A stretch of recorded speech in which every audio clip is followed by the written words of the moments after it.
Aujourd'hui, je vous ai préparé une petite surprise, un conte de Noël assez sombre. Après tout, la tradition veut que ce temps consacré à la famille soit aussi un temps d'introspection. Que le passage à la nouvelle année invite à faire le bilan de nos vies. Je me réfère ici à la fable de Dickens et ses 3 fantômes de Noël. Parmi ces auteurs qui ont marqué leur histoire, il s'en trouve un bien méconnu et pourtant prolifique et très doué pour faire frissonner son lecteur. A.M. Burrage, un auteur anglais né à la fin du XIXe siècle. Une de ses nouvelles en particulier, Smee, offre un parfait cadre pour une histoire terrifiante de Noël. Je vous ai mis le lien vers ce livre en description de cet épisode.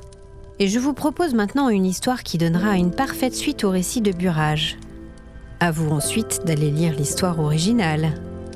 Mon histoire de Noël s'appelle « Petit jeu ».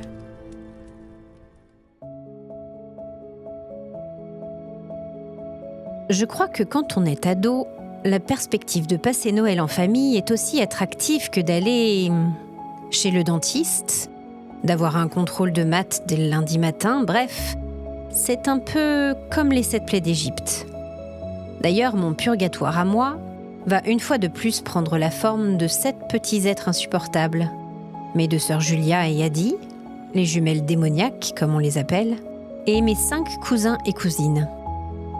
C'est la tradition dans la famille Snow, on passe Noël tous ensemble. Ça resserre les liens, soi-disant, comme dit mon père.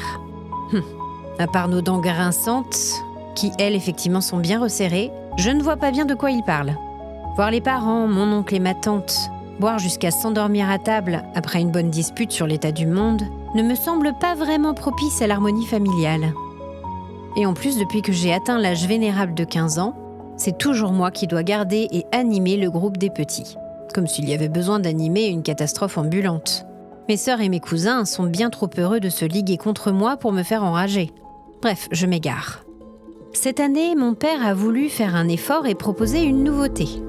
Ils ont loué une maison sur Airbnb pour pouvoir changer de cadre et accueillir toute la tribu Snow. Ok, je dois avouer qu'en arrivant, j'ai été plus qu'impressionnée. La grande et immense maison d'époque victorienne, aux fenêtres illuminées de 1000 bougies, la grande couronne de Noël accrochée à la porte. Papa avait visiblement déniché une petite merveille. Et vu la taille de la bâtisse, j'aurais peut-être enfin ma chambre à moi. Même si ce n'était que temporaire, je comptais bien en profiter. À peine passé la porte, une sensation de malaise profond m'a envahie.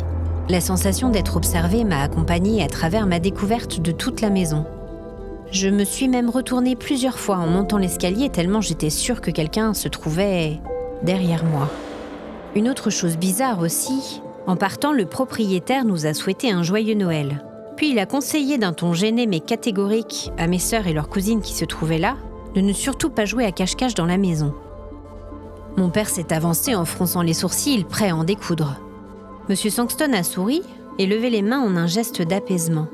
Il a expliqué qu'il s'agissait d'une grande maison et qu'il n'était pas rare que les enfants s'y perdent, que la maison avait des coins et des recoins et qu'il valait mieux tout simplement ne pas jouer à cache-cache dedans. Il est parti un peu précipitamment en laissant un grand silence médusé derrière lui. Bien entendu, les jumelles démoniaques se sont aussitôt lancées dans une partie de cache-cache et mon père m'a conseillé de bien les surveiller. Mais qu'est-ce que j'ai bien pu faire pour mériter ça ? Au bout de 30 minutes, après avoir erré dans les couloirs sans trouver aucun de ces insupportables enfants, et de plus en plus mal à l'aise, j'ai soudain entendu un petit cri sur ma droite. Je me trouvais alors face à un long couloir sombre, comportant plusieurs portes fermées. Il m'a semblé reconnaître la voix d'Adi, même si au fond, cela aurait tout aussi bien pu être Julia. Je me suis avancée en appelant mes sœurs par leur nom. Alors que je passais derrière la porte, mon cœur a failli s'arrêter. J'ai manqué être renversée par une force implacable et j'ai cru ma dernière heure arriver. La tignasse rousse d'Adi, hoquetant de rire, m'a tirée de ma terreur. Dieu que je déteste quand elle fait ça. Je l'ai repoussée sans ménagement et je l'ai sermonnée comme il se doit. C'est à ce moment-là que Julia a surgi comme un diable de sa boîte. Les joues pleines de larmes, les yeux écarquillés de terreur, les mains tremblantes. Elle jouait parfaitement son rôle pour me faire marcher. Elle a tendu une main vers la chambre, en bégayant qu'il y avait une fille dans le placard. Je lui ai demandé d'arrêter ses enfantillages. Mais Julia a relevé sa manche. Sa peau comportait clairement des marques de doigts incrustées dans sa chair. Je lui ai demandé comment elle s'était fait ça. Et elle m'a répondu que la fille lui avait demandé de déguerpir et qu'elle lui avait serré le bras très fort. Mon sang n'a fait qu'un tour et je suis entrée en trombe dans la chambre. Il faisait un froid glacial. J'ai allumé la lampe. J'ai fouillé partout, mais bien sûr, il n'y avait personne. Nous avons fait un grand tour de la maison, de la cave au grenier, mais nous sommes restés bredouilles. Mon père a demandé à Julia de lui décrire la personne qu'elle avait vue. Et ma sœur a indiqué avoir croisé une grande fille à peu près du même âge que moi. Maigre, très pâle, avec de longs cheveux noirs fins et des yeux sombres. La fille l'avait attrapée en lui demandant de s'en aller. Julia avait senti comme une brûlure et avait réussi à quitter la pièce. J'ai eu un sourire en coin. C'est bien ma veine, la première fois de ma vie que je tombe sur une maison hantée et il faut que son fantôme soit une fille de mon âge. J'espère qu'elle ne va pas me prendre pour cible. Peu de temps après, nous sommes allés nous coucher. Enfin, moi je suis un insomniaque chronique. Donc disons que les autres sont partis dormir et moi je suis partie occuper ma nuit comme bon me semble. Après 1 heure à discuter avec ma bande de copains sur Snapchat, la température a soudain chuté dramatiquement et la lumière s'est mise à clignoter. Mon écran s'est carrément éteint d'un coup. J'ai levé les yeux au ciel. Évidemment, il fallait que la fille fantôme vienne me rendre visite. Je lui ai demandé ce qu'elle voulait en parlant au vide. Personne n'a répondu, mais j'ai vu tomber au sol plusieurs livres qui se trouvaient avant parfaitement rangés sur la bibliothèque. J'ai soupiré et je me suis levée pour aller voir.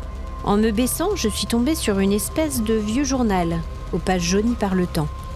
Je l'ai soulevé et j'ai vu la lumière du plafonnier qui clignotait furieusement depuis plusieurs minutes reprendre son fonctionnement normal. Résignée, j'ai pris le journal et je me suis remis au lit. J'ai dit à l'esprit que j'avais bien compris qu'elle voulait que je lise ce journal. 2 heures plus tard, j'en savais beaucoup plus sur l'âme qui hantait ces murs. Et surtout, je savais maintenant expliquer les étranges propos de notre propriétaire. Et Dieu sait qu'il avait raison. L'histoire se passait à la fin du 19e siècle.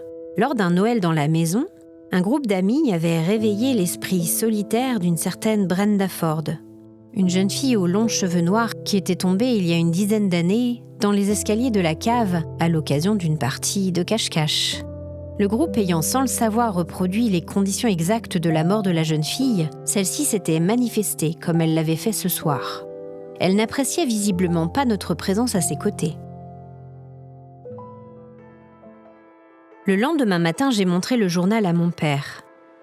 Au début, il n'a pas voulu faire le rapprochement, mais quand il a vu marquer l'inscription Brenda sur la buée du miroir de la salle de bain, et que ma mère a failli elle aussi se rompre le cou dans les escaliers du sous-sol, après avoir aperçu la silhouette blafarde d'une grande jeune fille en bas des marches, qui la regardait d'un air menaçant, nous avons vite rappelé le propriétaire et nous sommes rentrés chez nous.